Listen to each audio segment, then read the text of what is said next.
People living near landfill sites are getting sick, and they're angry the government isn't helping them. Доведены просто уже до отчаяния. Где Вова, Путин, где царь?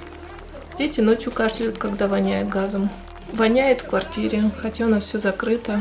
A wave of protests has blown up in towns around Moscow. This is the story of one of them.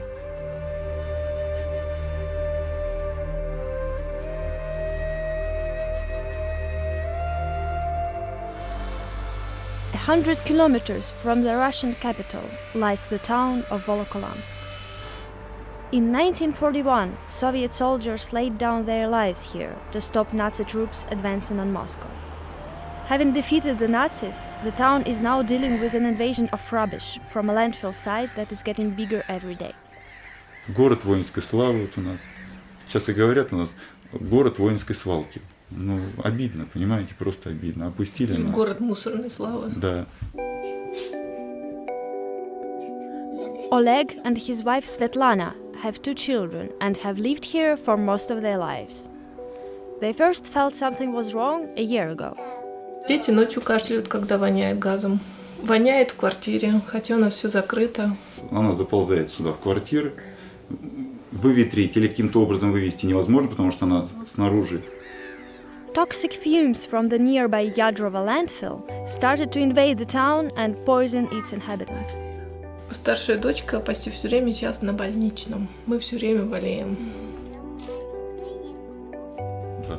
Вот рвота, понос, температура, сыпь. А это какая рыбка? Лотва. А какая тебе Предложили один вариант.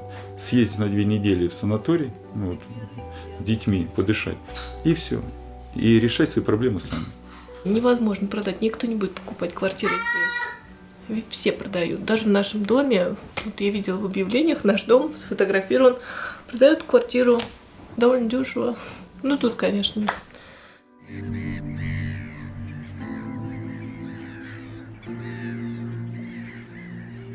Russia has a problem with rubbish. Its waste disposal strategy is out of date. 90% of all rubbish is taken straight to landfill. Very little is separated or recycled. Ощущение о том, что у нас очень много места, в общем-то, можно захоранивать отходы бесконечно, но уже достаточно давно там эксперты и организации общественные, которые этим занимаются, били тревогу, говорили о том, что это, в общем-то, приведет к такой ситуации, и нужно предпринимать уже срочные меры. Болезненно и сложно, я прекрасно вас понимаю. During a live phone-in show on Russian TV last summer, residents of Balashikha asked President Vladimir Putin to close the landfill site stinking out their town. Вы стоите на фоне дома, ему явно не 50 лет. The rubbish was sent to other dumps, including Zhuravlev, pushing them to beyond capacity. Come March, discomfort turned to anger. Вот бунт, который был 21 числа, как говорит, в Волоколамске, ну, бунтовались, потому что облако вот это свалочного газа накрыло вторую школу, где учатся 500 человек как минимум. More than 50 school children were taken to hospital, and police had to restrain residents protesting at the landfill. The regional governor arrived, and Tanya, the girl in pink, became an internet sensation after her throat-cutting gestures.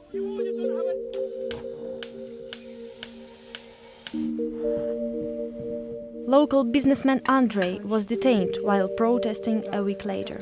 Естественно, когда моя дочь там болеет, начинает болеть, жена начинает болеть, меня что, 14 суток остановит, что ли? Меня не только 14, меня и срок не остановит. Я просто голову откручу, если, не дай бог, с моим ребенком что-нибудь случится кому-то, и все. Давай, показывай, чего у тебя там, где у тебя болит? Вот такие вот. И у меня такие же вот выскакивают сейчас. Вот. И нет. У вас вот. Что, у всего класса такие, да? Вон. Да, я спрашивала сегодня у всех по телу.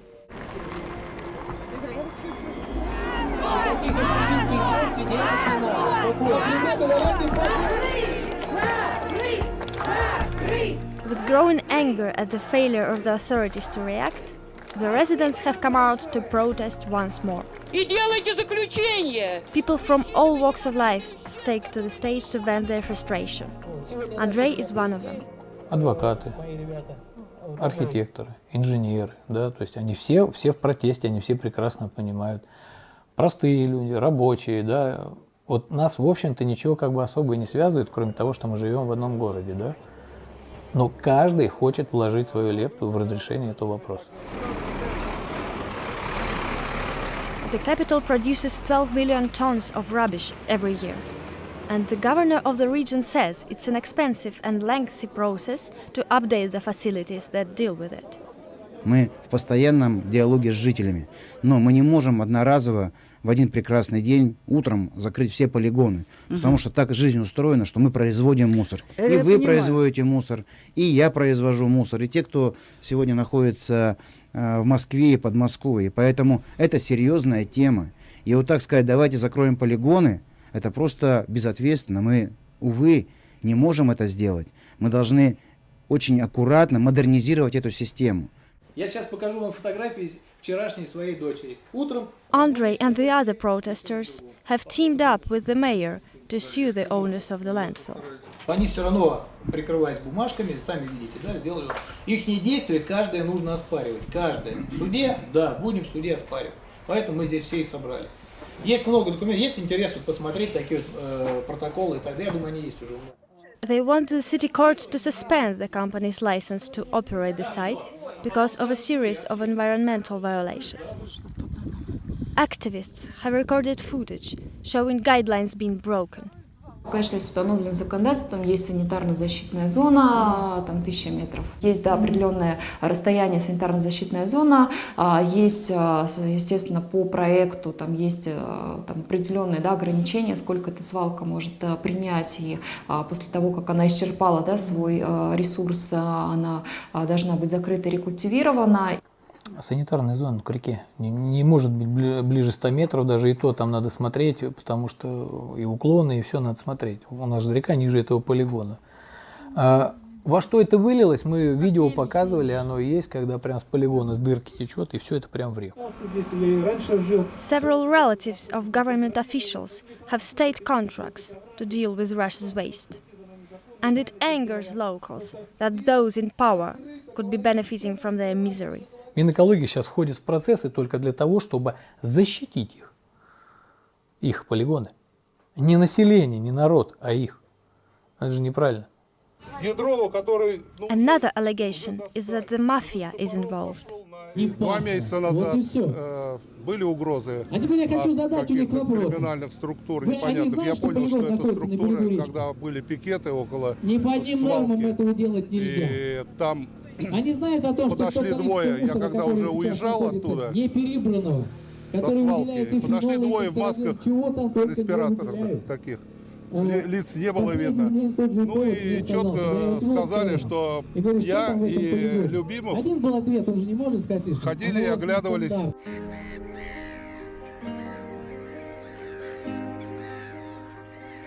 In mid-April, the main landfill closed, but the rubbish didn't stop coming, so they had to open another one next to it. Rufat moved here from Kyrgyzstan 5 years ago. Since then, the landfill site has expanded, so now it's only a couple of 100 meters from his home, where he raises geese and turkeys. КПЦ тоже живет, ну, ему какое яйцо будет, мясо какая, уже я не пробую, я боюсь уже. Если убивать, бросать, жалко, пусть живет сколько хочет. Demonstrations have now spread to 9 cities. People in other places with big landfills are worried that the problem is just being shifted from one side to another, and that their towns could be the next Volokolamsk. Could Russia's problem with rubbish be a tipping point? The Kremlin has plans for new waste-burning factories, but those are a long way away. The only hope left is that the president will help. Если Путин закрывает, другой человек никто не закрывает. Доведены просто уже до отчаяния. 2 месяца реально уже бьются люди, никаких сдвигов. Где Вова Путин, где царь-то? Мне интересно, чтобы здесь было, наши дети жили. И у них было какое-то будущее было светлое, чтобы они могли гордиться своей страной. Вот в чем суть-то.